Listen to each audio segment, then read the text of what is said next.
Salut à tous! Aujourd'hui, nous plongeons dans l'univers fascinant de la navigation maritime, et plus précisément dans la technique de la navigation à l'estime. Vous savez, c'est cette méthode que les marins utilisent pour estimer leur position lorsque aucun outil moderne n'est disponible.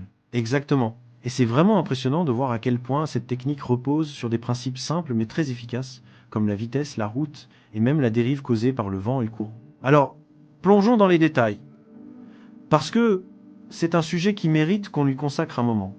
Commençons par les bases. La navigation à l'estime, en l'absence d'outils extérieurs comme les systèmes radioélectriques ou astronomiques, repose sur une idée fondamentale: utiliser les éléments connus pour estimer la position du navire. Ces éléments incluent la route que le bateau doit suivre, la vitesse et les courants marins. C'est une méthode ingénieuse qui tire parti des données disponibles pour compenser un manque d'informations précises. Tout à fait. En fait, cette méthode permet de résoudre deux types de problèmes: le problème direct et le problème inverse. Vous vous demandez ce que cela signifie? Eh bien, le problème direct consiste à calculer la position d'arrivée d'un navire en fonction du temps, de sa route et de sa vitesse. À l'inverse, le problème inverse demande de déterminer la route et la distance nécessaires pour atteindre un point prédéfini. Ce dernier est particulièrement utile pour éviter les obstacles ou naviguer dans des zones où les courants sont complexes. Et justement, ces calculs peuvent être réalisés de deux façons principales, soit par des graphiques, soit par des calculs mathématiques. La méthode graphique est souvent utilisée pour représenter visuellement les matériaux, en prenant en compte les vecteurs de route et de courant. Quant à la méthode calculée, elle est précise, mais demande une maîtrise des formules spécifiques. Ces deux approches coexistent et se complètent parfaitement selon les besoins du navigateur.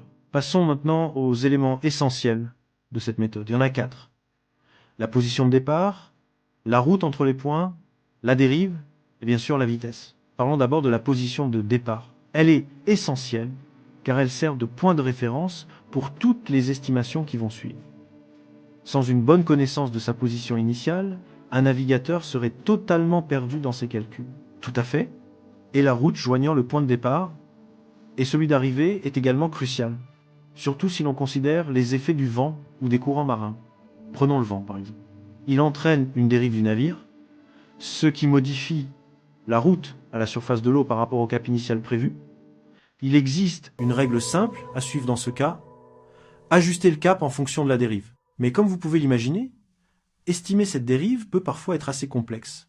Effectivement, surtout lorsque la météo devient imprévisible. Mais il existe des conventions utiles pour simplifier les calculs. Par exemple, le vent du haz correspond au lit du vent, mais la dérive qu'il occasionne se produit à l'opposé, soit à haz plus 180 degrés. Une fois ces conventions maîtrisées, il devient plus facile pour le navigateur de prendre en compte ces variations dans ses calculs. Une autre force à considérer: les courants marins. Ils affectent la route sur le fond des océans, différente de la route à la surface ou du cap du bateau. Ici, les courants fonctionnent comme des vecteurs qu'il faut ajouter à la route surface pour obtenir la route fond. Tout cela peut sembler technique, mais une fois qu'on comprend la relation entre ces concepts, la navigation à l'estime devient un outil vraiment puissant. Oui, et cette technique ne serait pas complète sans parler de la vitesse, surtout la vitesse fond. Contrairement à la vitesse surface, qui ne prend pas en compte les effets du courant marin, la vitesse fond donne une mesure réelle, intégrant tous les facteurs environnementaux. Les logs Doppler, par exemple, sont des instruments utilisés pour mesurer cette vitesse avec précision grâce à des signaux ultrasonores. En revanche, la vitesse surface, souvent appelée vitesse moteur, est directement liée au déplacement du navire à la surface de l'eau. Mais elle n'inclut pas la dérive causée par le courant. C'est pour cela que les calculs basés sur la vitesse fond sont indispensables en navigation à l'estime. Cette distinction entre vitesse vraie et vitesse apparente est un point clé pour garantir une navigation efficace et fiable. En résumé, la navigation à l'estime repose sur une maîtrise de concepts variés: la route, la vitesse, le cap et bien sûr les effets du vent et des courants. Ces relations mathématiques semblent complexes, mais elles suivent une logique implacable. C'est une sorte de puzzle que les marins doivent résoudre pour s'assurer qu'ils restent sur leur trajectoire, même sans technologie avancée.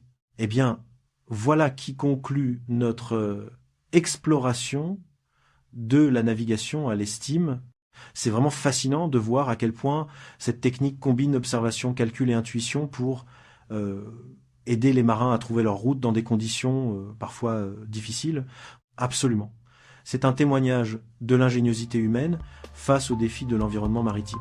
Merci d'avoir écouté cet épisode et à très bientôt pour d'autres sujets captivants sur la navigation et ses mystères. À la prochaine.